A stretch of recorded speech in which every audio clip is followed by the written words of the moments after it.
খেয়াল রাখবেন, মুস্তাজাবুদ দাওয়া মানে এমন ব্যক্তি, যেই ব্যক্তি দোয়া করতে দেরি কিন্তু দোয়া কবুল হতে দেরি হয়। হাত তুলে দোয়া করতে দেরি, মুহূর্তেই দোয়া কবুল করে নেয় কে? আপনি যদি সব সময় ইস্তেগফারের আমলটা করেন, আপনারে মুস্তাজাবুদ দাওয়া বানিয়ে ফেলবে কে? আপনারা ইমাম আহমদ ইবনে হাম্বলের নাম শুনেছেন? আমাদের ইসলামে 4টা মাযহাবের প্র্যাকটিস আছে, অনুশীলন। হানাফি, শাফিঈ, মালিকি। 4 নাম্বারটা কথা কন।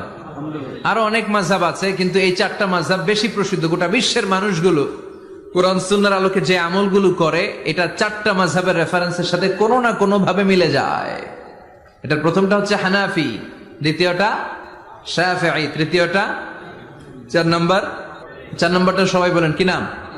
হাম্বলি। ইমাম আহমদ ইবনে হাম্বল এই মাযহাবের ধারক, বাহক, প্রতিষ্ঠাতা।